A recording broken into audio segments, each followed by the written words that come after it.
You are listening to the Booktrospective Podcast, a podcast for all types of books. And even though we read all types of books across all different types of genres, we want to give a disclaimer. Many of our books and a lot of our content sometimes is intended for mature audiences. And we don't believe in censorship, but we do want our listeners to have the opportunity to decide if our episode or podcast is good for them. So, with that, let's get into the episode. Hey, it's Dominique. And Keely. And you are listening to Booktrospective. And this week we are doing This Could Be Us by Kennedy Ryan. I knew all of the details. I did. But before we get started, Keely, how was your week? My week was okay. A lot happened and nothing happened at the same time.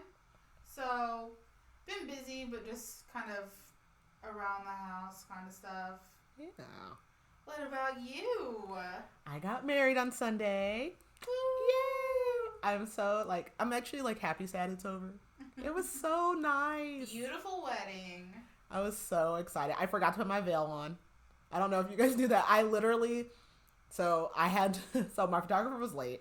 So you guys were already showing up and I was like, I don't know how I'm going to get over there. I came over from the hotel under a blanket. My dad stood outside to make sure no one was there. So I was rushing. And then we're in the little dressing room right off of the chapel. And my friend wanted to pray. So we prayed and I was feel emotional. And I was I'm not going to cry. I'm a thug. I am a thug. I'm not crying. So I was good. So then I was in their room by myself. Everybody's lined up. And I never even thought about it. And then we did the whole ceremony. And Josh cried as he was directed to. And then everybody left. We walked out. We go back in and start taking pictures. And I don't know what. We took a couple. And I looked out into the audience of people who were taking pictures with us. And I was like, oh my God, I never put my veil on. Then I got to the room that night.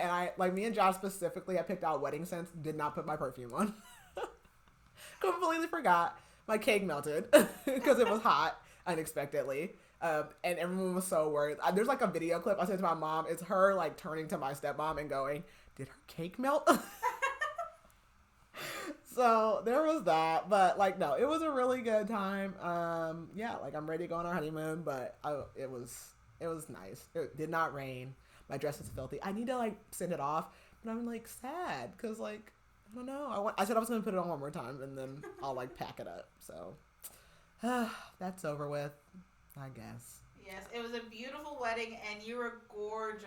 Thank you. Thank you. Yeah, super exciting. So I'm glad everyone, I only had 2 people that I have been threatening everyone for months. So, and it worked out. I only had 2 people, 2 open seats. So that worked out. And everyone, I said all black, but I said that more so people wouldn't wear black and blue or so everyone pretty much wore all black or they had a white or gold or something like that. But yeah, everyone listened to my threats very well. And yeah, it was great. So. Okay. Yeah, I laughed when, after the ceremony, when the officiant was and whoever RSVP'd. I didn't even remember. It must have been after did we walk out already when he said that? Yes. Oh, okay. Yes. He was and the reception is out back for whoever RSVP. That is hilarious. Also, someone told me today, no one had told me this yet, that my dad came in and was clapping and was all right, this is unplugged. Put your phones away. My friend was I was terrified. She said, because you asked me to do something, I couldn't remember. And so then someone else told her, look at the video. And she's like, what video? So she said, I turned my phone off, but then I was turning it back on. Then your dad came in and was no phones. I had no idea. And my father-in-law, he's older and he's just quirky. So he I don't know if he missed that memo, whatever. He took a picture of us at the altar and posted it. And my dad was about to jump down his throat. And my mom is you're gonna ruin. I missed all of that. I missed all of that. We were oblivious to it. Josh is I'm embarrassed. I'm you don't. It's we're laughing about it. It's fine. But no. I mean, I know I am a super control freak, but I knew I can't control everything that, and that's perfectly fine. So there's less than 5 things I was that I even was upset about, and I'm not even upset about them. That I was oh, I don't like that. But all that little stuff that happened, I could care less about. It was perfect. I was happy with it, and I organized. You should see it. I had the U-Haul. I had the dolly with the totes. They were labeled.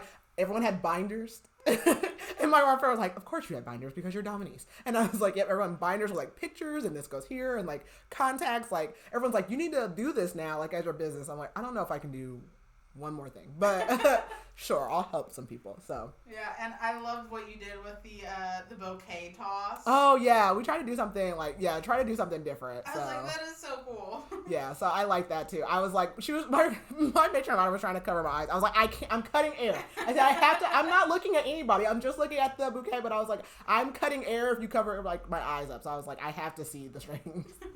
So yeah, no, I thought that was like cool. And I have like all of the like photo booth pictures. And then we had the guest book too. I heard you guys. So I'm going to edit out like some of the background noise and do something with that. So yeah, it was exciting. I'm glad. Moving on. I'm ready to go on my honeymoon. I'm so excited. So yeah. Well, okay. This book. Are you ready for the blurb? I am. Is it like 5,000 pages long or is it short? It's 3 paragraphs. Okay. So not too bad. Not the longest. Soledad Barnes has her life all planned out. Because of course she does. She plans everything. She designs everything. She fixes everything. She's a domestic goddess who's never met a party she couldn't host or a charge she couldn't lead. The one with all the answers and the perfect vinaigrette for the summer salad. But none of her varied talents can save her when catastrophe strikes. And the life she built with the man who was supposed to be her forever goes poof in a cloud of betrayal and disillusion. But there is no time to pout or sulk or even grieve the life she lost. She's too busy keeping a roof over her daughter's heads and food on the table. And in the process of saving them all, Soledad rediscovers herself. From the ashes of a life burned to the ground, something bold and new can rise. But then, an unlikely man enters the picture. The forbidden one. The one she shouldn't want, but can't seem to resist. She's lost it all before she refuses... She's lost it all and refuses to repeat her mistakes. Can she trust him? Can she trust herself? Okay, so this is book 2 of the Skyland series by Kenny Ryan. You can read it standalone, but it's book 2. I'm assuming there's little details, but you could read it and not know it. And it is like, it's basically, I'm assuming it focuses around this friend group of 3. Yeah. So I'm assuming there will be one more, or there is one more book in the series. But I did put in here, before I just do my general summary, so Kenny Ryan has a son who is autistic, and so she put a lot of that into this book, and she said she's actually been writing for 20 years, and it's just a major part of her life because her son is autistic and she wanted to represent him, and she's been afraid to write something because she was afraid to misrepresent the autistic or autism community. So this book is following Soledad. So Soledad, the first book, Before I Let Go, follows Yasmin and Josiah. Soledad is friends with Yasmin, and she is married to a man. She's like Puerto Rican, African American mix, and then she's married to, I'm assuming, Edward's white. Did they ever say he is. Okay, I didn't know if they just flat out said like that's what he was, but I assumed from all the details. Yeah, they've been married for like years, like 15. I don't know. Their oldest daughter is like 15, and then they have 3 daughters.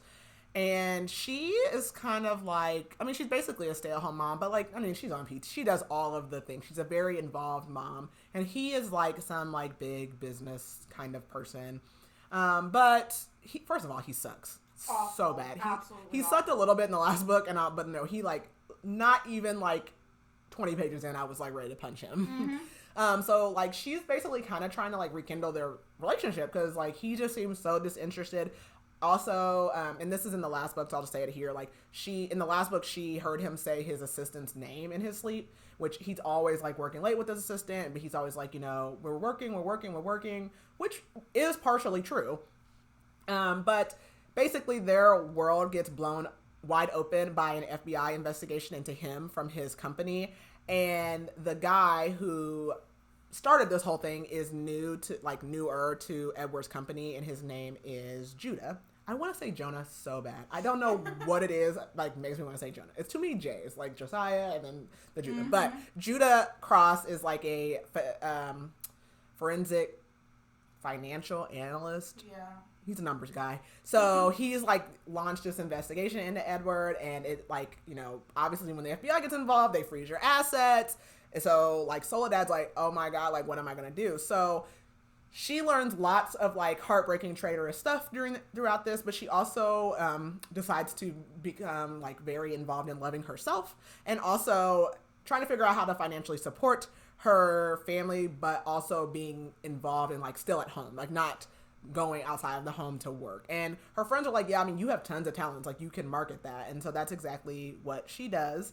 And of course, this is a love story too. So there is a little bit of love, a forbidden love between her and the man who started all the problems. So,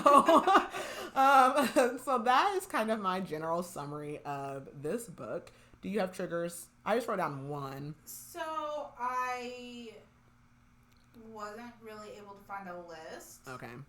She just mentioned, I think, in the beginning, like parent death. That's all she mentions. But I mean, what is there like? I mean, there's sexism. And cheating, racism, cheating. Yeah. I think that's it. I mean, I never know what triggers are triggers, but yeah, those are like the big ones. Yeah, those are the big ones. So if you have not read this book and you do not want to be spoiled, then this is your opportunity to pause and come back later. Oh no, wait. Our words. I almost forgot. What is your word that you would use to describe I this? would say healing. Yes. I was going to say empowered. Yeah. So all on those tracks. So now if you have not read this book and you don't want to be spoiled, you can pause here and come back later. If not, I'm going to go ahead and get into the book. So we actually open up with a prologue, and it is from, this book is dual POV. I always forget to say that. Dual POV between Judah and Soledad. Sometimes I might say Soul, sometimes I might say Soledad. I don't know, I get lazy. So we open in a prologue for Judah because Judah actually used to be married. He is single in the like time and space of the present day, but he was married.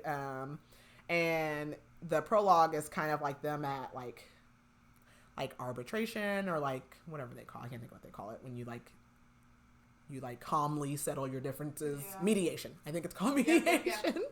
Yeah. So he's like kind of reflecting on his failed marriage, and he's like, I did love her. Like they kind of just like grew apart relationship wise, and they were more so like roommates. And his ex-wife's name is Tremaine. She is a lawyer, and again, he's a like financial analyst or whatever.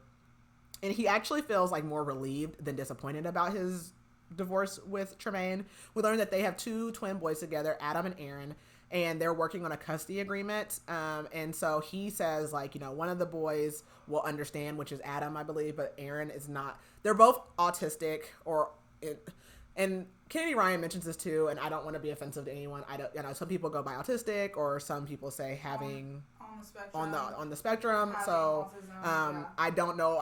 I might even switch it up. I don't know exactly how I took my notes, so I'm not trying to be offensive. But basically, both boys are on the spectrum. Aaron is like a level 3, and he's like less expressive. Adam is a level 1, and he doesn't present as much as he's probably like more like Asperger's, higher functioning, as they will say. But so people assume that he's more functional than he is just because he doesn't, like, you know, people all expect you to have physical disability, and like they assume if they can't see it, it's not there. So this is like obviously a huge transition, and obviously, you know, most people that have disabilities like this need structure, and so they know that's going to be hard for them. And even like the mediator, whoever it is, asks, like, do they prefer to be called autistic or like having autism? And they prefer to be called autistic. So also, like, we learned, like, the boys, like Adam can't really sense like what's going on inside of his body. He doesn't have introspection really. And like they had a hard time potty training him because like he didn't really get those like cues and signals of when he needed to go. They actually both had took off like a lot of time from work and like stayed home with the boys because obviously they kind of got like shamed out in public. They would have meltdowns and accidents, and people would stare at them, and they're a lot better at handling that now. So, you know, Judah's like, you know, the boys, you can stay in the house with the boys during the week, and I'll just get them on the weekends. But like one of the boys ends up saying like, basically each one of them have a separate relation with their parents. They're each like kind of tied. And Aaron, I believe it is, like he pulls out a picture of his dad and just like stares at him and is like, you know, basically he wants to go with him. So Tremaine gets kind of sad. I mean, she's not mad, but she's like, I'll just get them on the weekends, because like wherever Aaron goes, Adam's gonna want to go, and if Aaron wants to be with his dad, then that's gonna be the better choice. And like they're like a wonderful like co-parenting environment. Adam also has like seizures really bad, and they're identical twins, but they look so much like their dad, but they smile like their mom. Aaron uses a communication device, and he ends up using the device to just like say, "Stay with me," and I was like, that is so like that's so heartbreaking. And we go to part 1, which is Soledad. And so this is actually like 3 years later in both of their lives time frame. So she is getting dressed at home to go to the Christmas party at Edward's job. And he just starts scolding her about like how she needs to make sure she's acting right tonight, because he has like a new person at his job, which we will learn is Judah, who's like just been like on him and watching him. So her and Edward have been married for 16 years. They've been together 18. And she tries to distract him with sex, but he's been like super stiff, like saying like she's dismissing like his problems or whatever. And she says, we haven't had sex in 2 months. And he basically tells her like, well, use your vibrator. Like, what? Like, that is like such a red flag. Like, you are my husband. Like, you're a man. Like, what's going on here? And basically, like, he kind of tries to shame her for it. Yeah. And she's like, that doesn't like embarrass me. Like, I have needs, whatever, like, whatever. And she says to us, like, she's tried everything to fix their relationship. And he says, well, I have more on my plate than satisfying my sex-starved wife. Can you imagine? Like, do you know how many other men complain, like, because, like, oh, I don't feel like my wife wants to have sex enough. And, like, you're like, this is literally chapter 1. Like, mind you, like, 5% in, and yes. I was like, okay, I'm done for now. Like, yeah. I was so mad. I was disgusted. He pissed me off so bad. And it gets worse. It gets worse. Mm-hmm. So she says to him, like, she's noticed, like, he seems to be having, like, erectile dysfunction, basically. Like, he's having some issues. And he's like, or she tries to tell him, like, you know, it's normal. Like, you know, that happens as men age. And he's like, well, maybe it's not me, it's you.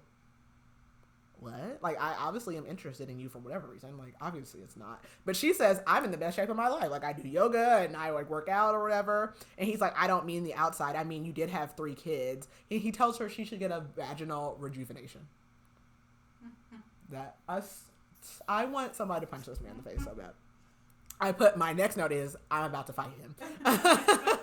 So she says, yeah, I pushed out your 3 daughters and I had to even get stitches. And she's like, you go to the Christmas party by yourself, basically. And she knows that he needs her to go tonight. Like, so he comes in, he apologizes.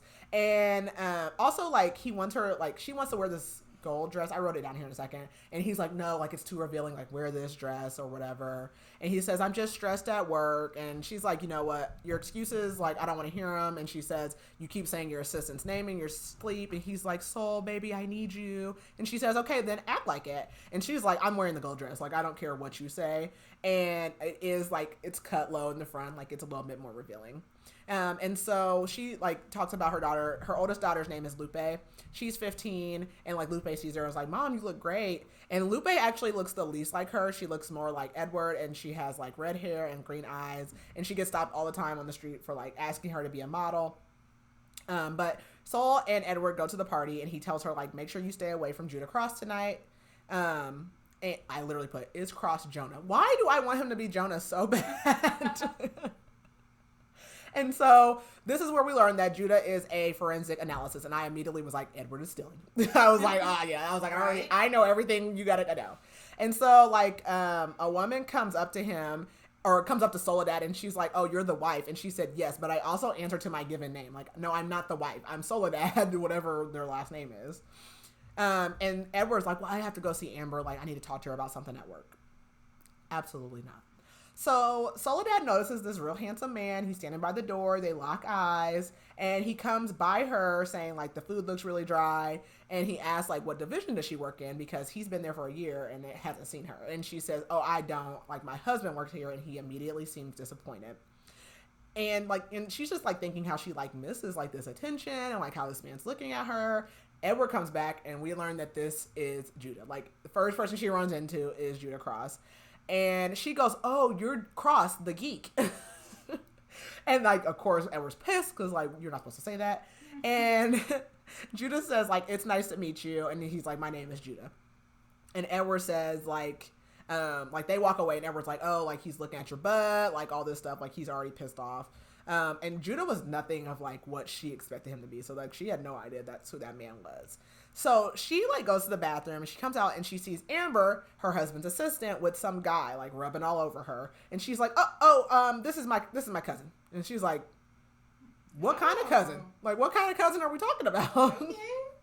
So she like keeps wandering off, and she finds like a library, and there's a boy in there, and it's Aaron. And Judah comes in like shortly after, and that's when Judah tells her like he actually has twins. Aaron is one, and then Adam. And Aaron actually like talks to her, which is really surprising to Judah because he doesn't like communicate well.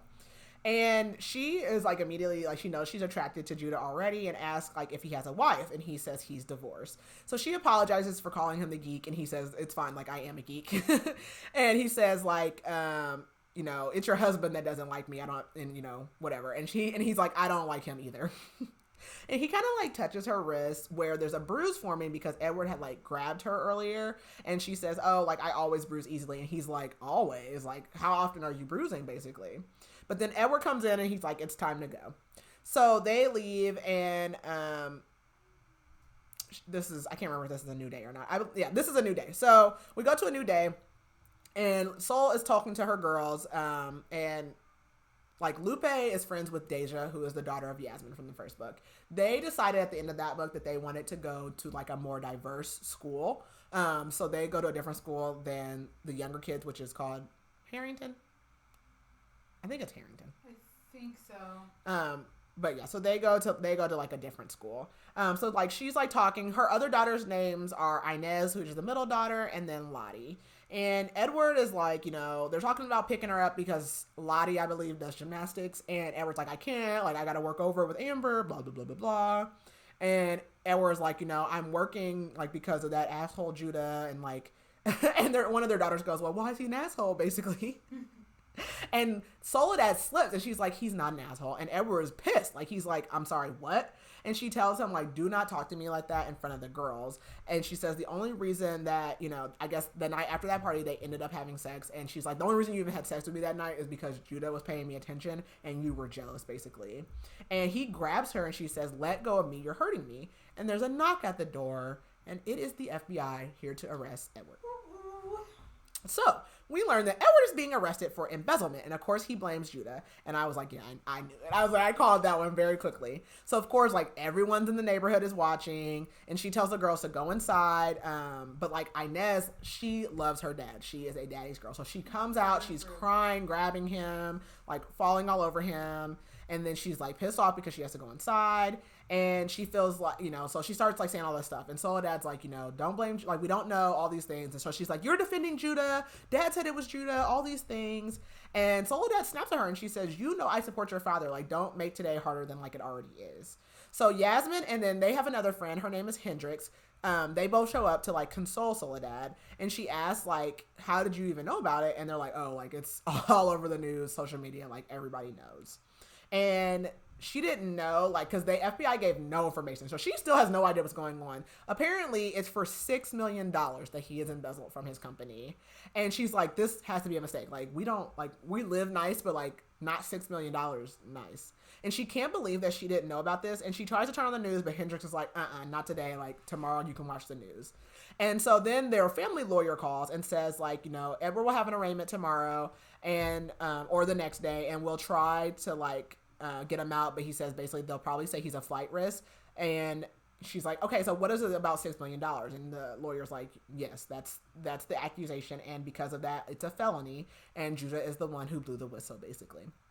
So Soledad asks if Edward can call, and the lawyer's like, yeah, he'll use his, like, or no, basically she asked, like, if Edward will call, and the lawyer's like, I mean, he already used his phone call, so, like, who did he call? So she's pissed, because she's like, okay, well, what the hell? Like, you didn't call here. So she's, like, home, trying to reorganize her house, like, trying to de-stress, It's making her think about her mom. Her mom has passed away. She had cancer, and she misses her. So she texts her sisters, and she's just like, I need to tell you. So they all get like on FaceTime, basically. She has 2 sisters, and she tells them, everything that happened. One of them her name's Lola. Another one's is Nayeti, I believe. That's how you pronounce it. And Lola's like, why would we believe that he was set up? Because that's what Edward's saying. Like, I was set up. And so, like, Lola's like, why would I believe that? Like, why would he be set up? Like, she's already like, he's guilty. So after she talks to them, she's like, okay, obviously I'm not going to go anywhere for a couple of days. So she tries to place an online grocery order, and her card is declined. And then she gets a call from her kid's school, and they're like, hey, your tuition didn't go through. Like, it's not a rush. Like, we get it or whatever. We just want to let you know. So she calls the banks and finds out that all of their assets are frozen, which Lupe hears, and she's like, oh, can we get food stamps? Facts. Can we get food stamps, please? So Sol gets on Facebook and Lupe gets on Facebook and sees an article about their dad, and like the girls start talking about it, and they're like pissed off at the comments. So she takes all their phones and she's like, we're not going to look at that. And at this point, Edward still has not called to check on them or let them know anywhere. So she gets a call from an unknown number, or she gets a text from an unknown number, and it says, Soledad, we need to talk. It's Judah. And he wants to meet her in person, but she's like, I can't leave the house right now because of you. And like the news has been calling, the reporters are outside, all this stuff. So she says, meet me in the back at the shed, which used to be like Edward's, or is Edward's, man cave. So before she goes out there, like the girls didn't go to school this day, obviously. And the older girls are ready, or maybe the youngest and the oldest are ready to go back. But Inez doesn't want people she's like, I don't want to hear people lying about my dad, which, ouch, I don't know. So Judah meets her in the shed and says, I didn't put you in this situation. Edward put you in this situation, but I do want to help you. He's like, you have to be honest with the FBI. And she's like, I don't know anything. And he says, the spouse is always the suspect. And he's like, I don't know if he has offshore accounts and he mentions the summer house. She has no idea that Edward has all these accounts, like a summer house. No idea. So Judah says Edward was invoicing customers basically for more than what they were actually supposed to be charged for, and then he was pocketing the extra money, which I don't know what kind of business this is exactly. Like, how much more are we talking?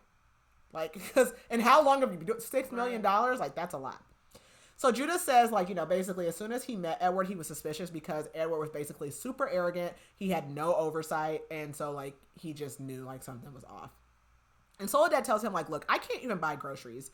And Judah tells her, the court will appoint a family, trustee to help you guys. And Judah says, I can't believe that Edward hasn't called you and the lawyer didn't, tell you all of this stuff. And he tells her, we can be friends, allies. If you remember anything that seems strange, let me know. I want to look out for you and your daughters. So he leaves and she goes, in the house. She calls the lawyer and she's, asking about the trustee. And the lawyer's like, how do you know about the trustee, basically? And I'm like, that's not the point. That's not the point. So she doesn't tell the lawyer she talked to Judah, obviously. And she asks the lawyer, so he's innocent, he'll get out of this, right? And the lawyer doesn't answer and says, Edward needs to answer that, basically. And that his bail is going to be super high. And all of a sudden there's a knock at the door and she looks and it's a girl with a bunch of groceries. And she realizes that Judah had snagged her grocery list she made. And he even tipped the girl before she dropped the groceries off. So we go over to Judah, and he is on a morning run with the boys. He does that because it helps, keep their behaviors pretty much in check. And he's thinking about, he ran past, a gas station, and he's, thinking about how he made sure to introduce his boys to, emergency responders because they don't always respond well to people with disabilities, especially, Black people. So he's, made sure that, they're safe in their neighborhood. And his ex-wife calls him asking if he can take both of the boys to school because basically he takes one boy and she takes the other one because the schools are on different routes and they go to different schools. And she tells Judah, I'll repay you in food. And he's like, no, your husband will repay me in food. So Tremaine is remarried, but they have a great they're one big happy family. And she says, yeah, I hit the jackpot the second time around. And he's like, ouch, that hurt. And she tells him you were great. All these things basically. And he just can't stop thinking about Soledad. And he's been working up the nerve to talk to her, or he had been working up the nerve to talk to her that night at the Christmas party, but then realized she was married to Edward. And he realizes she really has no idea about anything and how bad it's going to get. And his ex actually knows Soledad vaguely because one of their boys, is it Aaron or Adam? I can't remember which one it is. One of them goes to Harrington with the girls. And so they've seen each other on campus, basically. And he's just thinking of how strong, like, Soledad's being, and, like, he won't underestimate her. So we switch back over to Soledad, and Edward finally calls. And he's like, I miss you, and you guys can come visit soon. And she's like, I'm not coming to see you. And he says, well, I'm not sure, like, when I'll be home, basically. And the bill's going to be super high. And he says, like, the money's frozen. And he asks if she's been, like, talking to anybody. And what did she tell them? And, like, she tries to ask him a question. And he's like, no, like, the less you know, like, the better. And he's like, trust me, sir, you're calling me from the inside of the jail. Right. What about you am I going to trust? And he tells her basically, like, I was securing our future and, like, they can't prove what I've done. So he basically admits all of this on this jail call. And she just can't believe, like, okay, you really did it. Like, you really did it. And he says, like, well, I mean, at most I'll only do, like, 18 months to 2 years and low security. Like, I'll get out and, like, our lives will be set. I did this for you. I did this for the girls. And she's like, what are we supposed to do for 2 years? And he says, well, you can go live with my mom in Boston. Right. Hell no. First of all, before we even get into the mom, I'm not going to live anywhere. Like, I'm not doing that. And so she says, your mom prefers Lupe because Lupe looks like, or has more of Edward's features. She's white presenting, basically. And her kids look like her. And she says, like, your mom prefers Lupe, basically. And he's like, well, like, my mom's just from an older generation. No, she's racist. Like, what do you mean? And these are your kids. Like, I don't know, like, if you know that they're your kids, but, like, those are your kids. It's not okay. And at this point, I was like, I hate him. I have moved from disgust to true hatred. So he basically says, you know, like, you'll be back in your, like, fancy dresses and cars soon, and you don't have to work and all this stuff. And she's like, everything I do for this family is work. Like, just because I don't clock in and out every day does not mean that I am not working. And she says, let's not forget how I worked 7 months pregnant at a hotel while you were getting, like, your MBA. Like, how I supported you through school, basically. And she's like, I have to go. Like, I'm not doing, like, whatever you say. I'm not doing that. And he says, well, I'm a flight risk, so I'm not going to get bail. Because basically the idiot had panicked and bought a plane ticket. So yeah, you're not going anywhere, sir. So she says, and you were just going to fly out of here on a plane and leave us. Leave me being the number one suspect, because that's what Judah said. And you were just going to fly out of here. And he was like, I was going to go to Bali. Like, there's no extradition law there or whatever to the U.S. And she's like, you really had this all the way planned out. Like, you really did this. And he says, I love you and I did this for you. And she's like, yeah, that's why you bought one plane ticket. Because you love me. Despicable. Yeah. And she's really missing her mom at this point. Her mom did not love Edward, but she did support them in their marriage, and she just misses her mom. So she, like, gets off the phone with him. She goes and grabs this chest that was her mom's, and it's just something, like, to remember her and be near with her. And she's thinking about how her mom basically had, like, this torn, like, love history between her dad and her older sister Lola, her dad. So basically, and what we'll learn later, I'll just say it now. So Lola's dad was more of, like, that, like, burning, like, fiery, okay, for a Vampire Diaries reference, it was like a Damon and Elena relationship. And then, like, the relationship that her mom had with her dad was, like, more safe. It was a Stefan and Elena relationship. But this is where she tells us that, you know, her mom had died of cancer, but even her sister's dad, like stayed, like, by their mom's side that whole time. And then I think her dad died before her mom did, and he, like, was around after that too. So we go back to Judah, and he's, like, giving an update to his boss, and the bosses are basically like, they want you to go and, like, they want them to pressure Soledad. Like, they want her to be afraid and, like, I guess spill information that she doesn't have. And like, this pisses him off. And one of them is like, you know, let's cut off their health insurance, basically. And like, he says maybe that pretty little wife of his will make him speak. And there's like only one female there, which I think is the daughter of like one of the bosses that works there. And she's like, why does it matter if she's pretty or not? And the guy's like, I just want my money. Like, I need my money, whatever. And Judah's thinking of how, like, beautiful Soledad is and says, like, I'll work on finding something, like, to help you guys. And then this guy's name literally is Dick, so, you know, whatever. And he's like, well, I'll talk to her or whatever. And Judah's like, no, you won't. Like, no, you're not. And he's like, no, like, the FBI doesn't want us to have communication with them, which he already did, but whatever.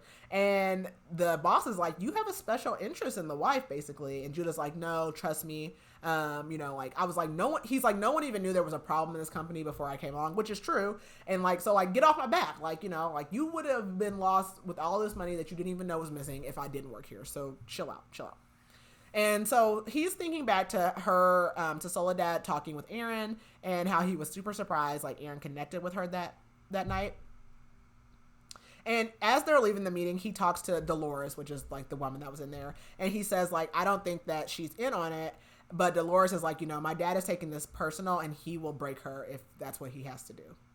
So we go back to Soledad and she is told that she can go visit Edward, but she is like, well, my daughter has a like gymnastics meet. I'm not doing that. She does not want to go. And then her doctor calls. And she's like, I know it's a Saturday. I normally don't make this call. And they're like, they've had that relationship for a long time. And the doctor tells her, because she came in like last week or whatever for her like annual, she has chlamydia. And my mouth literally dropped. I was like, I didn't know what the doctor was calling for. I don't know why that didn't pop into my head. And I was like, that bastard. Like, yeah. What? Like, what? So she has chlamydia, and she's like, that's the ultimate betrayal for her. So, like, she knows he's cheating officially at this point. And she knows, like, he was just making her insecure about having sex because he didn't want to have sex with her because he's cheating. So, that's why. So, she goes over to the jail anyways, and she's like, you know what? I am going to do a visit. And she gets there, and now she's in the car, and she's like, okay, wait, I don't know if, like, I'm debating. But she sees Amber leaving, the assistant. And I was like, I would have snatched her ass up. I would have dragged her in that parking lot. But she goes in and basically says to him, like, Amber was here because you weren't expecting me to come. And she's the one that you got the chlamydia from, right? And he's like, of course he's like, no, like, you cheated on me. Edward, you're behind the plexiglass. You're in the jail. Just admit it. I mean, what are you going to do? You cheated. And he's like, okay, well, you need to leave. And she's like, you're going to kick me out of the jail? You're going to kick me out of here? Nice try. So she says, your side piece has a side piece. And he's like, she's not with him anymore, which immediately lets her know, like, okay, yeah, that's really, like, that's who you want to be with. And Soledad says, Judah said that you weren't smart enough to do this alone. And he goes, I knew you'd run to him. And he says, do you believe me now? And she says, yes, because you're a criminal. Like, yeah, you are. And she says, you're a liar. And Edward just says, like, okay, you caught me. I found someone younger and more fun, blah, blah, blah, blah, blah. And as soon as I get out of here, I'm going to divorce you. Like, your threats are empty, dude. And she says, if you think that you're going to be around my daughters after all that, like, you're confused. And he says, you won't survive without me. And she says, watch me. So her friends come and check on her, but like, she just can't admit, like, she doesn't tell them about the chlamydia and stuff. Like, she just can't admit that part just yet. And so she tells them, like, can we just meet for brunch tomorrow? And like, we'll talk about everything. And she tells the girls, like, just flat out, like, your dad is guilty. She doesn't tell them the details, but she does tell them that. And she's pissed. So she goes into that man cave and she destroys his crap. And I love that. Yep. And he has like this framed Larry Bird jersey. And she smashes it. She cuts her hand and she finds a flash drive in it. So we go to Judah and his boss again is like, I want my money. J.G. Wentworth. Like, he's like, I want my money. And they still are like trying to pressure Soledad. And Judah's like, I'm going to figure this out and like I'm going to prove that Soledad's not involved basically. And his boss is like, I'll bet my check, that she's in it. And he's like, you can donate your check to a fund of my choice since you like offered it up to bet it. And Judah just like recognizes like, I have to protect her. Like they're going to come after her. So after this meeting, he leaves, but Soledad is in the waiting room and he remembers his boss like pointing out that Judah liked her. So because he like kind of grabs her arm and then he like lets go because he doesn't want anyone to see it. And they like walk to an office basically. And she shows him the flash drive and says like, I will give this to you, but I need something first. And she wants, she's like, I want to be left alone. I want to keep my house and our cards and I want my accounts like unfrozen basically. And he notices a bandage on her hand, which we know is from her getting cut on the glass. And he pulls up takes the flash drive, opens up, and it's basically like everything that they're looking for. It's like files of like transactions to different shell accounts. And he tells her like, this information will hurt Edward's case. And she's like, you know, he doesn't get to ruin the rest of our lives with this. But she doesn't trust, like, the company or the FBI. She only trusts Judah to, like, make sure that this bargain is upheld, basically. And she says, I don't trust Edward anymore. And she tells them, like, you need to look into his assistant, Amber, for her involvement. And also tells him, like, about the guy that she saw Amber with. And then also tells him about, like, Edward and Amber having an affair. And she takes the drive back and basically says, like, she's going to keep this until he can get her stuff approved. So go to Soledad, and her friends are over, and they're actually so happy that she's done with Edward because he's horrible. And she wants to make his man cave into her she shed, as she should. Absolutely. And she says, like, I need income, basically. And they're like, you just basically need to capitalize on your homemaker skills. Like, you're such a good, like, stay-at-home mom. Like, you need to capitalize on that. And she says, like, you know, or I think it was Hendrix or Yasmin, like one of them was talking about how black women used to even be like outlawed from even being stay-at-home moms because back in the day, like white families wanted them to be nannies, and if they were staying at home with their kids, then no one was raising like the white family's kids. So they outlawed it so that they had to go to work and take care of other people's kids, which is absolutely crazy. Yeah. Crazy. And so she's like having this brunch with them, and Judah shows up. And she is fighting her attraction to him, but he tells her the company agreed. And as she's talking to him, like at the front door, Hendrix and Yasmin come out, and they're like, who is this? And Hendrix says, if you were my CPA, my taxes would stay done. I love Hendrix. I do too. And Soledad, you know, tells him like, you know, her and Edward are going to get a divorce. And Judah says he's glad. And he wants her to come in tomorrow to sign the deal. And she knows that Edward will never forgive her for this. But Judah leaves. And of course, her friends like tease her. And she claims like she doesn't want him. And Hendrix like, well, if you don't want him, I do. And so we go to part 2, and this is 8 months later, and we are with Soledad still. Soledad is with Hendrix, and she's still like struggling to like financially, and she's been saving money and like selling off her clothes and like doing everything she can. She's been doing like catering on the side and like wants to do some interior design, and she's really just trying to become a influencer. But as we all know, it is so hard to like go viral, basically. So she hasn't had that moment yet. And the mortgage company is calling, and she gets an email from her bank, and Hendrix sent her $10,000, which is an amazing friend. Hendrix is like a manager, like for like celebrities, like, and she's like single, no kids, like her money is her money. And that's what she says. She's like, you know, I'm doing well. Like, I want to give this to you. And Hendrix tells her, like, we believe in you. And then Lupe texts Soledad and says, your last post is blowing up. And she has 2 million views. We go to Judah, and he is going to get his haircut with the boys at, it's called Cuts, and we like are introduced to this in the last book, and the barber there, his name is Preach.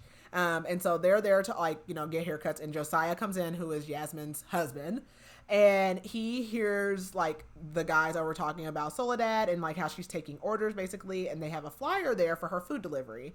So Judah's been trying to stay away from her, but he still wants her. And we find out that Edward was given 18 months in a low security, just like he knew he would, that white collar crime. And so like he like takes the flyer or whatever, and he takes Aaron, I don't know what this was, to get some like cube thing. I didn't exactly know what it was. I think it was like similar to like a Rubik's Cube. Okay, like I didn't like kind of like because they use fidget toys and stuff like that too. And he like knows like he's like, it's my fault. Like he normally pre-order stuff like that, and of course they go to get it and it's sold out. And Aaron like has a meltdown. He just keeps saying cube, cube, cube, and people are like looking, and like normally like he can de-escalate him, but like it's been a very long time since he's had one of these episodes. And so Adam, like they're so in tune, like he starts crying because his twin's upset, and like people in the store are watching them, and Adam then gives Aaron a fidget toy, and that does help calm him down. And also like the boys are big now too, so like when they used to be able to calm him down, like it was easier, they could just pick him up, and like, you know, these are like basically like almost grown men at this point. So we switch over to Soledad, and the girls, and her friends are making like hundreds of focaccia. I want to make that so bad. Oh, it is so easy to make, and they're Have you made it? Yummy. You made it? Oh, I want to. I'm gonna make it. So literally the hardest part about it is making yourself wait while it proofs. But it is so easy, so fun to make. I love. What did you put on yours? I did sea salt and rosemary. Okay. Delicious. It's on my plans for the summer. Delicious. I made sourdough over winter break, so I'm like, okay, I'm gonna turn into Nara Smith here in a little bit. So she's like selling the focaccia, and Inez, which is the middle daughter who like loves her dad, she's super distant. she's been taking this the hardest. But she did like, she got them all in therapy. Everyone's going to therapy. She's going to therapy too. And basically like her and, one of her daughters, I don't know if it's Lupe or not. They're like arguing about college basically. And whichever daughter it is like, you know, you didn't even need college because you just ended up being like a stay-at-home mom basically or whatever. And I think it's Inez. It probably is Inez. Probably. And Inez was like, you know, she basically wants to be a gamer. She's like, I don't need college, blah, blah, blah, blah, blah. And Sol tells her like, you know, you hurt me by saying that. And she said, you were trying to hurt me by saying that. And Inez says, well, you act like he doesn't exist anymore. And at this point, they are already divorced. Like, they finalized their divorce. And Sol says, like, he's not my husband anymore. Like, we are divorced. And Inez says she wants to see him, but her and Edward both, like, don't want her to go into a prison. And I will say this. So my dad was in prison. And, like, it's just an awful experience. Like, I didn't go for a very long time. Like, I went for a few times when I was younger. And then I didn't go for, like, years until, like, right before he came home. And I hated it. Like, I feel like when you do anything, like, police-wise, they treat me like you're the criminal. Like, it's just such a horrible experience. Yeah. Like, so I definitely, like, understand. And I think, like, that's the one good thing Edward could do is, like, not be, like, begging his kids to come and see him in there. But, yeah, so Inez wants to go, and they don't want her to. So she is out delivering the focaccia with Inez, and she goes to deliver like her last order, and Adam answers the door, which she first thinks is Aaron, but they're identical. And then so, you know, she realizes this is Adam, and then Judah appears, and she is weak in the knees. And he says, I didn't expect you to like actually deliver the orders. And she's like surprised that he even like knew who he was ordering from. And she's like, are you stalking me? And he says like, I just wanted to know how you were. And we also find out that Amber and Gerald like kind of went down with Edward, but like I think Amber got like a super light sentence basically. Like none of them really did any serious time. So Judah asks her, do you want to go out for coffee? But then like Inez comes up, and Inez doesn't know who Judah is, like seeing him, but like she knows like Judah's like he's not responsible, but like he did all the stuff with her dad. And so she like runs off basically before she can answer because she does not want her to like run into Judah. And then Yasmin and Hendrix are basically trying to give Soledad like some more business ideas, and she tells them that she's considering taking Inez to see Edward. And Hendrix says like, I don't know how you guys do this mom stuff, like you guys make it look so good, I can't do it basically. And Hendrix asks about Judah, and Soledad like admits that she's attracted to him, and she thinks that he's attracted to her, but she thinks it's too messy and complicated. And she gets a call about a reservation that she made at a restaurant called, I think, Sparrow. And she's been trying to get in there for 2 years. She had made this reservation like a year ago for their anniversary, forgot about it. And they're like, do you want to keep it for 2? And she's like, yes, I'll keep it. So we go back to Judah. He is like stalking her social media. He loves this lady. And she is doing a live. She's doing a get ready with me. And she's like, get ready with me for my anniversary. He's like, what the fuck? Like, I thought they got divorced. He's like, what the hell? But she like starts talking about it. And she's like, I'm divorced. But she's like, I want to go to this restaurant. And, you know, she says I was married to a narcissist. And it literally made me think about, God, why can't I think of that? Risa Tisa. With the like 50-part TikToks with the I was married to a narcissist. That's what it made me think of. But she tells like her people in live, she's like, I'm working on self-love, like I'm still gonna go to this restaurant. She's like, she has 2 dresses, I think a red and a black, and she's like, which one do you think? And he's like, I really want her to wear the black. But he assumes like that, you know, this is why she ran from him when he asked to go to coffee, and he doesn't want to interfere in like her like self-love and investigative work into yourself. And so we jump over to Sol just real quickly, and she goes to the restaurant, and she just feels super empowered, like dating herself and eating alone. So back to Judah. He is out with the boys and his ex and her husband, and his ex is like, you need to date. Like they've been divorced like 4 years at this point, and she's like, you know, I can set you up, whatever. And they're at the boys' fall festival, which is at Harrington. And he's like thinking of Soledad, and he's been like so distracted. He's like, even like he's thinking about having sex with her. He actually will find out like has not had sex since his divorce. And Hendrix comes up to him and basically is like, oh, like I know you, all this stuff, and tells him that Soledad is here and she has like a booth. Because the idea, I didn't really like, I couldn't envision this. She's like doing like a tasting kind of event. Like she's like prepping all this different food, and I don't know, it's like giving like Emerald Lagasse or like something. She does like some kind of tasting. People bought tickets, and she has a booth. So we switch back over to Soledad, and she is she's talking about, this is after is this after the festival? Oh no, this is before like she does her little demonstration or whatever. And because Yasmin and Hendrix, everybody's there helping, and she's like just thinking about like Yasmin and Josiah, who are like such a fairy tale, and like how they got divorced and they come back. That's a spoiler for the first book if you didn't know. But she like ends up making like so much money from this event, and so she goes out and greets the crowd. And basically it's like a mock dinner kind of thing. And Judah comes in and she's shocked, and he says that he's starving actually. And then, like, you know, she goes through the whole event and she noticed him, like, chatting up with the lady at his table. So she's like, oh, okay, like, whatever.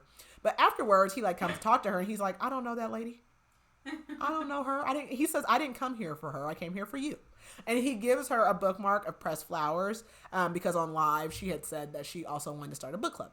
I was like, oh, my heart. My heart.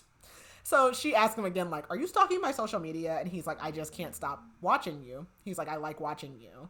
And she wants him, but she's just like not ready. And he says, when you're ready to spend time with someone, I want to be that someone. But Inez sees them because he like, I don't think this is the part where they're by the car, maybe. I don't know. Inez sees them and she's like, who are you? Or who is that? And so she does tell her. And immediately Inez is like, Daddy said he liked you, and blames her mom for helping him and like flirting with him. And she just assures Inez like, there's nothing going on between us. Like, you can calm down. We go back to Judah. He like cannot focus. He is enamored. He is in love. He loves this lady.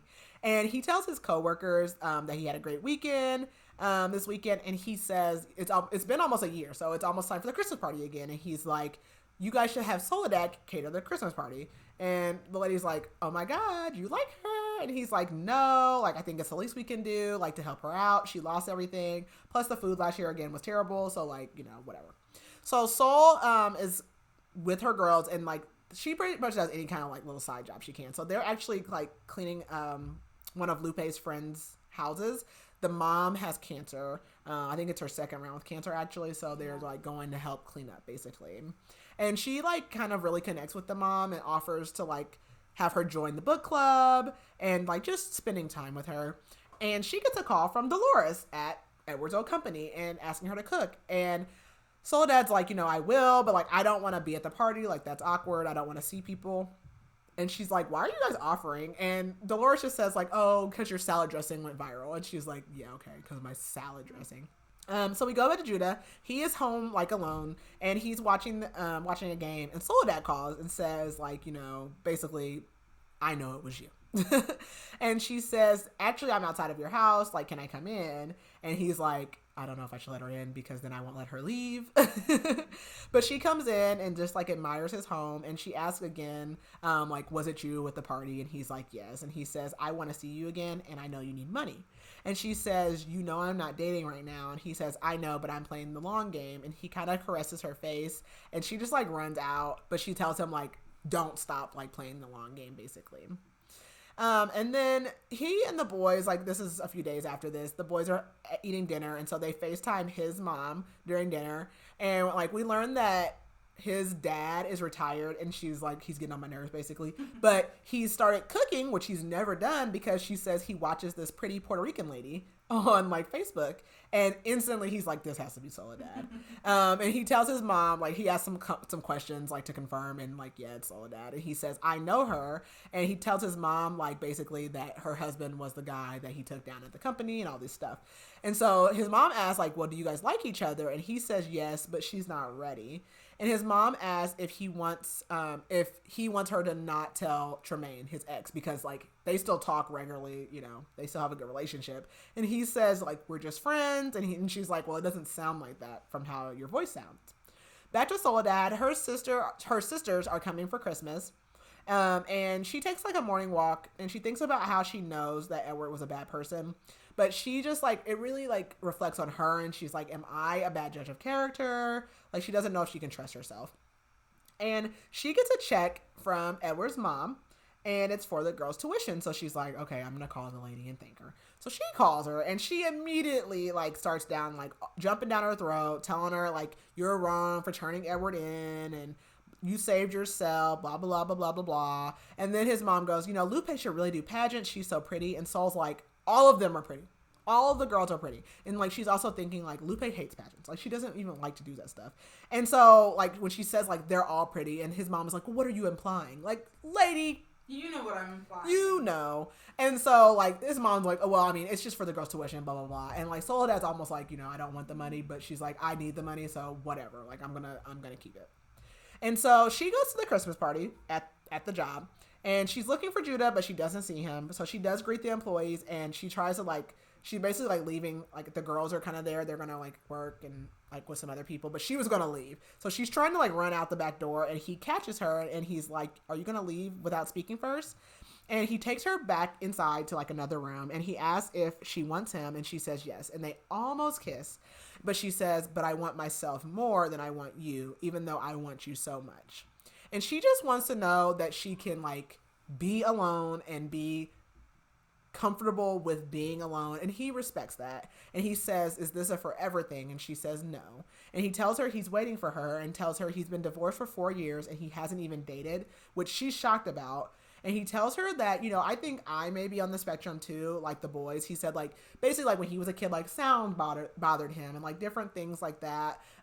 You know, he's very similar to his boys.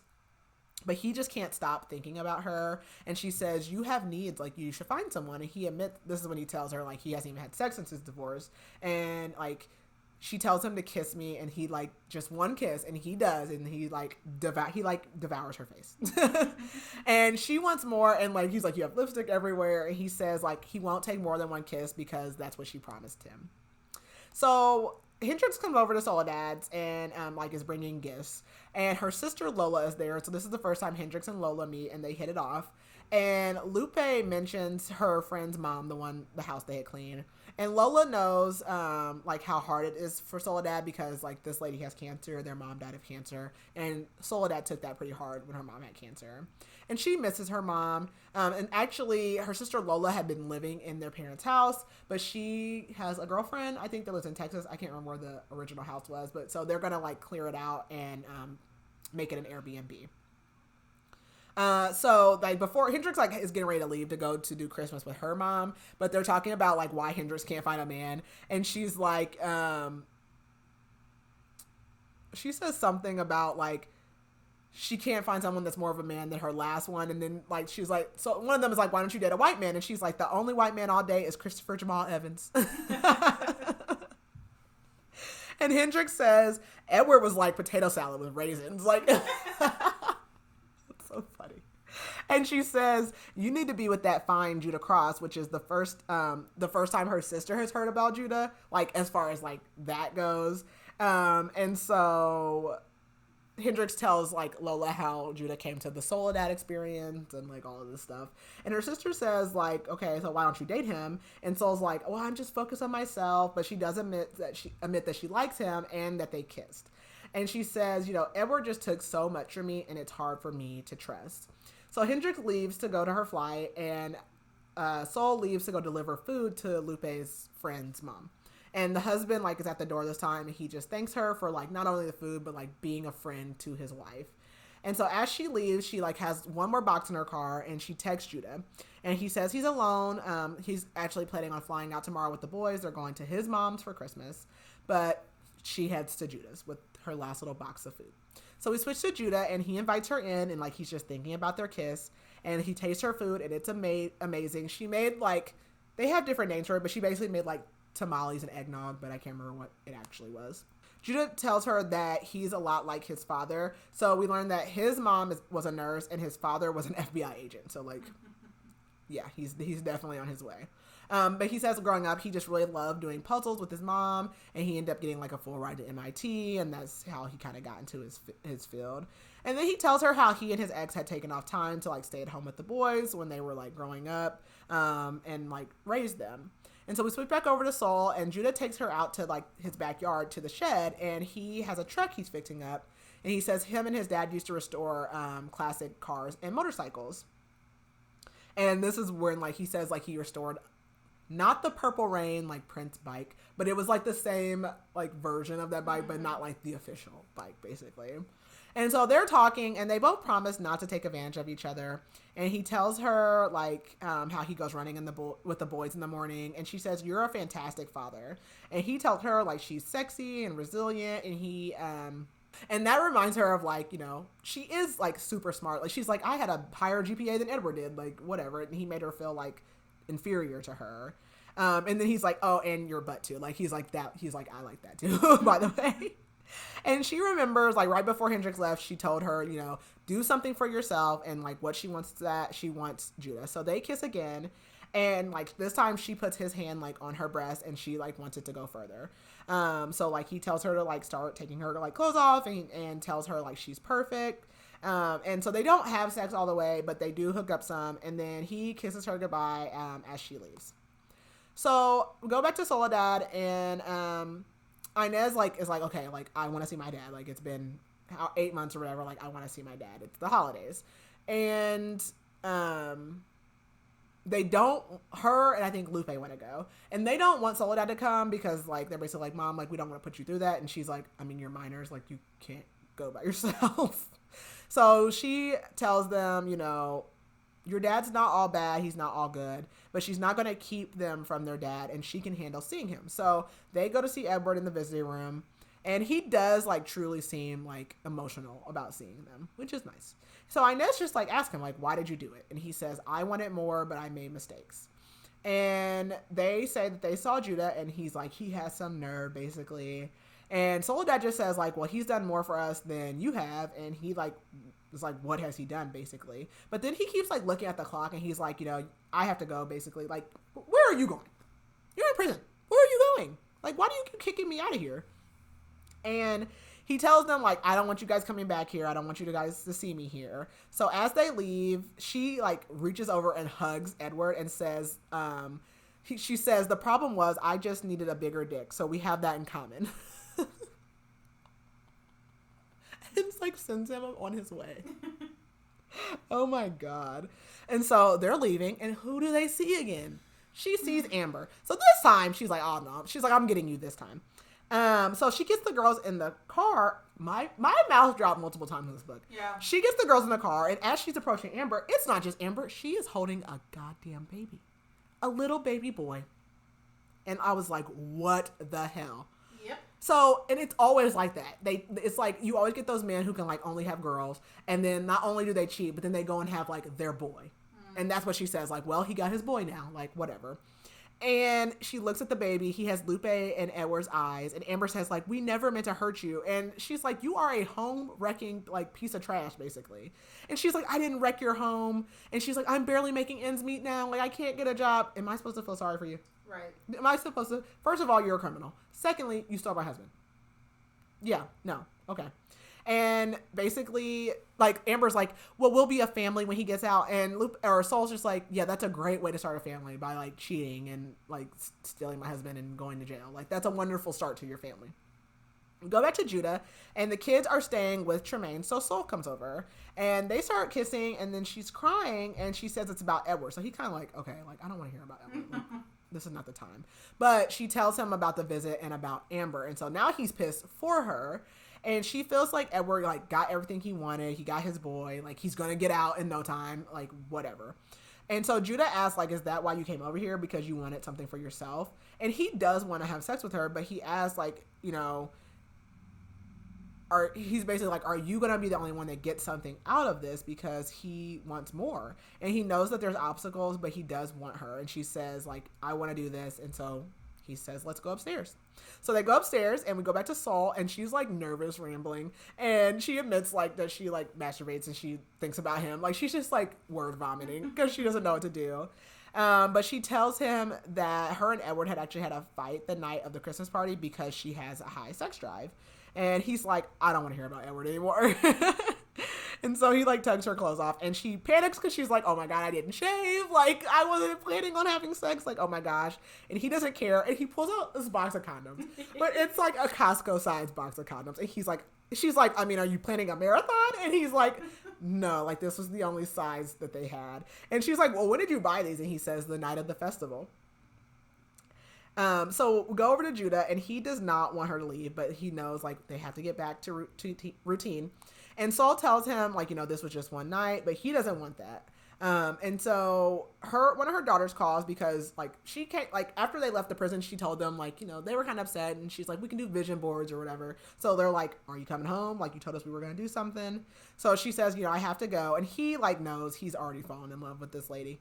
And so she asks like, are you mad? And says, you know, I'd stay if I could. And he's like, is that true? And she admits like, no, I wouldn't. But she says, I'm not running. I'm just sticking to what I said. And she notices a book. And the book is called All About Love. And it's the same book that she's been reading on like her socials. And like he basically got it so that he could be reading like along with her.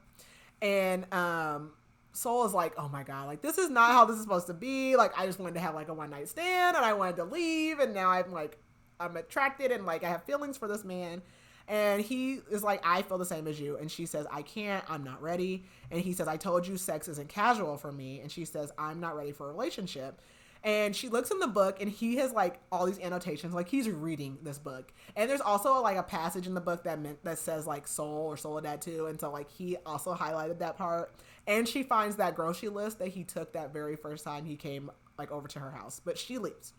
So we go back over to Soul and she is at Grits, which is Yasmin's, restaurant, and she has the girls with her, and Hendrix asked her like about the she shed because Soledad's still working on it, and Hendrix asked her like, have you told the girls about the baby? And she's like, why do I have to tell them like all the bad stuff? Like I feel like Edward should tell them. And she does tell them about having sex with Judah, and Hendrix is like, this is some days of our lives shit. She was like, you're sleeping with the man that put your husband in prison. That is so, I love Hendrix. She's so funny. And Yasmin says like, I feel like it was more than just sex. And Soledad says it was perfect and I can't believe that I've been settling for less with Edward. And Hendrix says like, you know that man is in love with you, like be honest. And she admits, you know, she's scared that I'll rely on him if I allow myself to. And Hendrix just tells her like, stop overthinking it. And Yasmin says, you've been on your own even when you were with Edward, so you can trust yourself. And Hendrix says, Edward would want you to waste another 20 years doubting yourself. Like, don't do that. And Yasmin says, don't second guess a blessing. And Soledad goes live again, and she is thinking about Judah again, and she gets a text from him because she's on live talking about how she can't sleep and all these things. And someone comments and is like, sex is the best thing for sleep or whatever. And so then Judah texts her saying, you know, I heard you can't sleep or whatever. And she's out in her she shed. So he comes to see her and he brings her a melatonin, a tea, and a weighted blanket to help her sleep. I'm like, how perfect is I know. Like, that's so sweet. And she realizes like that she was out there. She didn't have a bra on. And like, she's like so turned on by this man. And he says he missed her. And then she mentions the like comment about the girl saying like, well, sex is the best thing for her. And he asked her like if she's sure. And she is. So they have sex again. And he says, I don't want to interfere in your process, but I also don't want to stay away from you. And she says, don't stay away. So this is days later. They're in the she shed. They're like playing like naked Uno or something. I don't know. And it's been 2 weeks of them sneaking around. Like he even called in sick one day. He's like, I have never called in sick. And you've got me missing work basically. And he asked about the scar on her hand, and she says she got it from the broken glass, like from the jersey frame when she found the flash drive. And this is when she tells him about how she had been told that she had chlamydia. And she starts crying because she's healing, and she's just so thankful of like where she's come. We go back to Judah, and he and Tremaine are like at the school doing a parent day, and Soul's also there. She's coming in with food, and so like Tremaine was like noticing him looking at her, and she's like, introduce me basically. And after like they do all that, Tremaine says, so you're telling me everything as soon as we're done today. So Adam's class loves Judah. Like they were very interested in everything he does. And the teacher freaking flirts with him. But Tremaine says like, you know, it's too bad you're head over heels for Soledad basically. But she's really happy for him. And he says like, it's nothing public. You know, her girls don't know. And he tells Tremaine to like go ahead and leave when he hears laughter from the auditorium, which is where Soledad is. So he's like, I'm going to go use the bathroom. And she's like, yeah, you're going to go use the bathroom. I'm like, boy, stop. And she says, tell your girlfriend we can't wait to have her over for dinner. And he goes into the auditorium, and Soledad's like telling the crowd how much she loves being an influencer and how that wasn't available when she was growing up, but like it lets her be at home with the girls and provide them a nice life. So as she's leaving, he helps her like take the stuff to the car, and like they're kind of like snuggled up on the car, and she's leaning on him, and Inez comes up and just like glares at them and runs off. So back to Soledad. She, you know, is trying to talk to Inez. She's like, how was school? And Inez is not talking to her. And she says, it's just like Dad says. And like, she turns to her sisters and tells them, like, I caught her with Judah today and all this stuff. And Soledad says, we're not dating, but, you know, there is something there. And so Inez says, well, maybe your rich boyfriend can take care of us since he put our dad in prison. And, like, she tries to run off. And she's like, get in here and sit down. And she's like, I don't care what, like, your friends do, but you won't, like, disrespect me like that. So she tells the girls to clean up, and she goes out to her shed. And she sees, like, Lupe and Inez arguing as she goes out there. And she's like, well, they can figure it out. Like, I'm going to let them hash it out. So she calls Judah and tells him what happened. And he says, maybe it's not worth complicating your home for just sex. And Soledad says it's not just sex. And asks, like, are you breaking up with me? And he's like, I can't break up something that, like, wasn't together. And she's hurt by this. But he says, I want more and you're not ready. I want to introduce you to my family. And he's like, I thought I could handle this in-between stuff, but I can't. And she says, I may not ever be ready for a relationship. Or she says, I may not ever be ready to get married again. And he says, who cares? Like, I didn't ask you to marry me. I just want to be with you. And he says, I love you, Sol. And she says, I don't want to lose you, but I'm not ready. And he tells her, like, he loves her again and says, I'm not going anywhere, but we're confusing people. And he says, think of yourself and the girls and I'll be here when you're ready. So we stay with Sol, and she is actually in South Carolina. That's where her mom's house is. And she's with her sisters, like, packing up the house.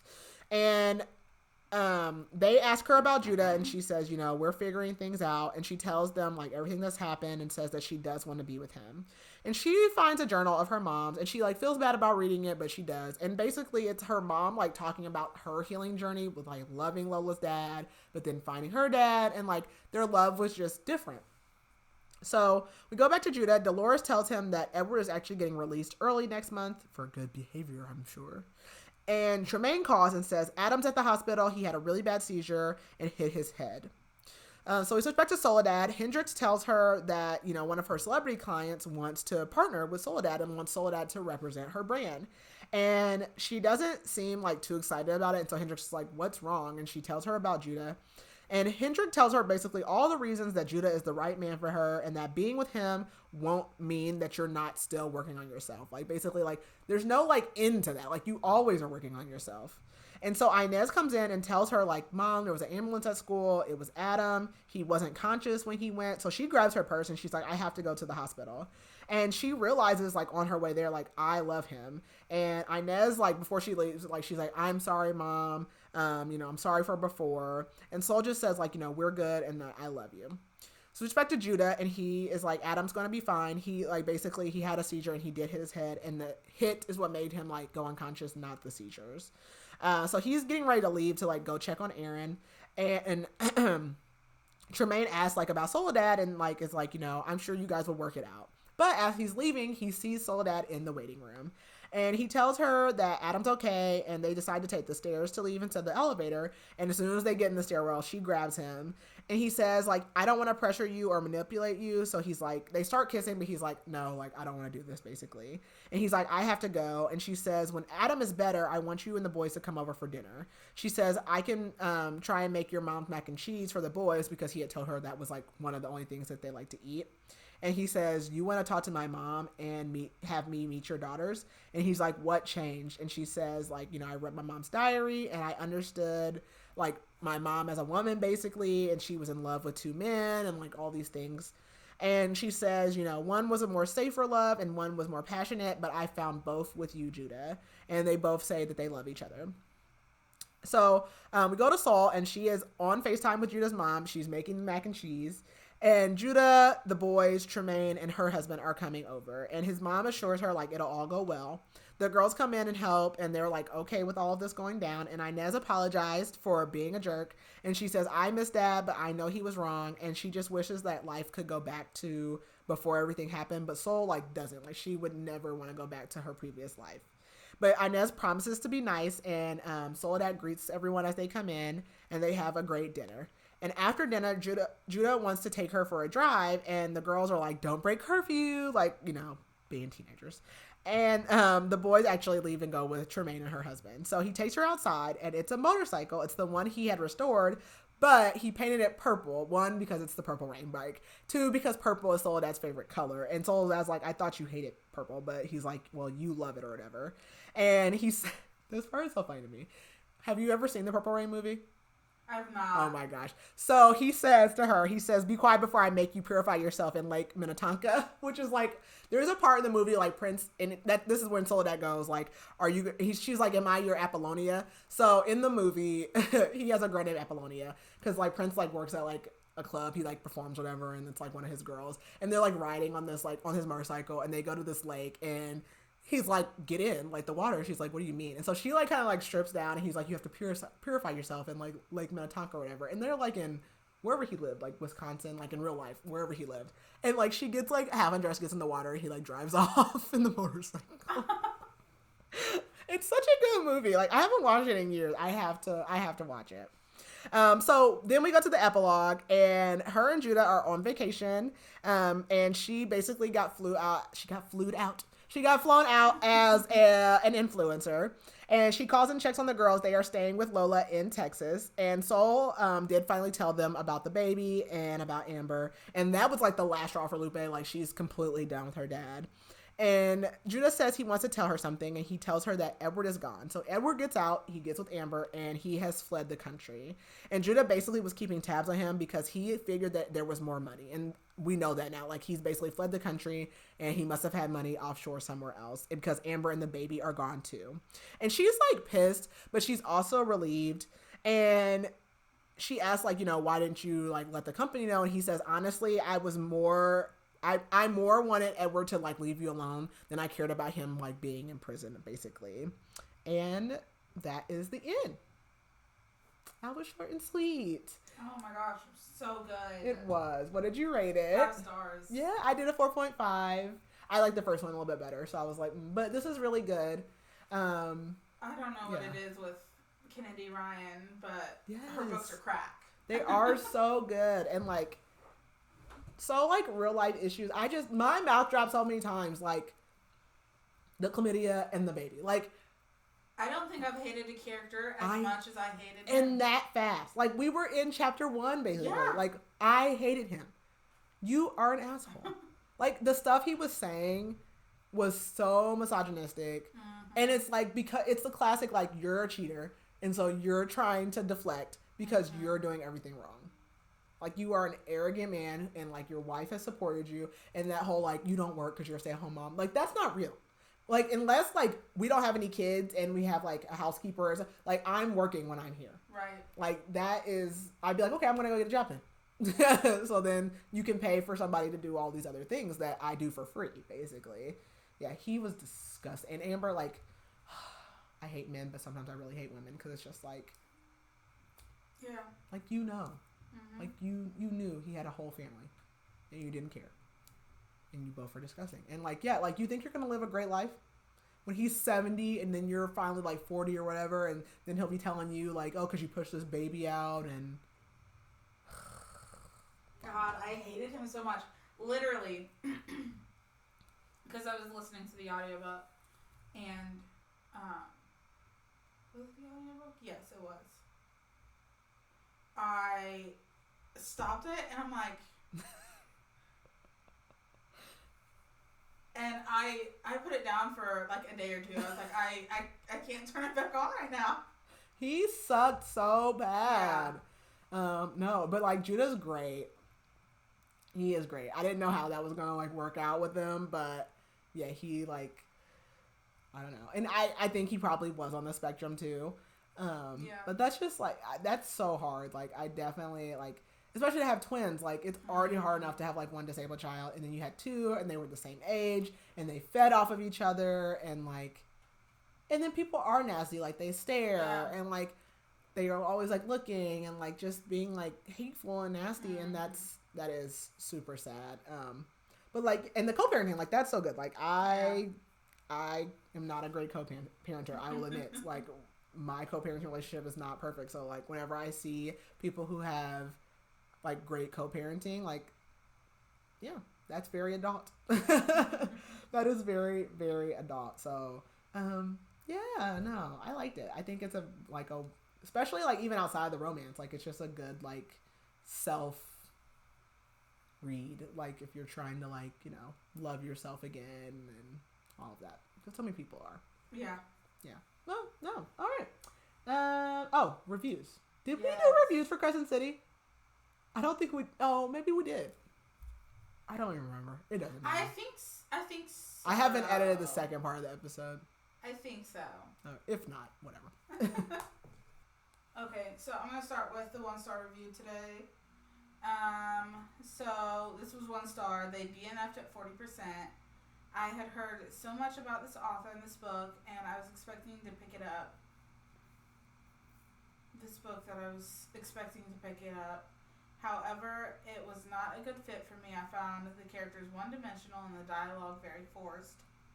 There was no chemistry among the characters. I had to make myself read it, even rushing through in order to just be finished before finally giving up.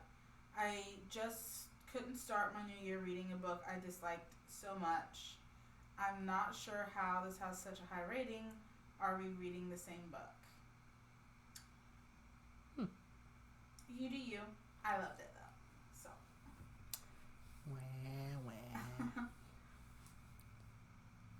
This one review literally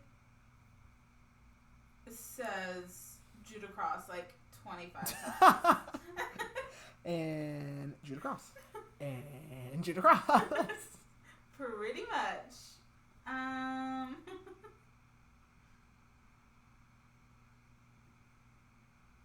So this one has like 5 paragraphs, but I'm just going to read the first one. 5 stars. Wow, this book was everything. The themes of self-love and learning to stand on your own were such a large part of this book, which I loved. We need more books like this about independent women learning to love life on their own terms. Such an empowering story that I absolutely devoured. Woohoo. Yeah, it's about the women. It's not about the men. Such a great book. It really is. Okay, well, our next book is it Crescent City? Yeah. It is. Okay, so our next, I feel like we just read the first one. What? I don't know. Okay, that's true. Okay, our next book is Crescent City. Okay, Crescent City 2 is not the title of it, but the next book is Crescent City, House of Sky and Breath by Sarah J. Maas. That will be a 2-parter. Keely has not started reading it yet, so we'll see if she likes it as much as she liked the first one. I don't know. I don't know if you'll be as traumatized or more traumatized. I don't know. Oh gosh. I can't wait. I'm interested. So that will be our next 2 episodes. So again, that'll be broken into 2 parts. But I think that is it for today. So if you're not already, make sure you are following us on Facebook, Instagram, and TikTok at Booktrospective. I have been recording videos to post on YouTube, but every time I do, like, there's one more thing I forgot to do. So my plan this summer is to get these posted to the YouTube also. I'm working on it. So we also have a YouTube page if you want to go ahead and follow us now so you can be notified later. But I think that's all I got. Anything? That's all. All right. Bye.